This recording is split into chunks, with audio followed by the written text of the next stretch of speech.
Okay, in today's tech video, I'm going to show you guys how you can power on and off your Insta360 X3.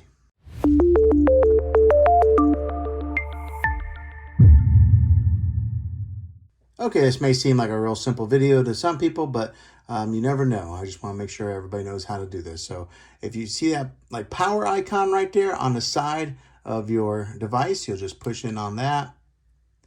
Takes a minute, you'll see a little blue light. That's how it powers on. So that's easy peasy because it's just a matter of pushing in on that. Now, to turn it off, it's a little bit trickier. You got to actually hold it for a few seconds. 1, 2. So 2 seconds, push in and hold it, and then that'll power off your Insta360 X3.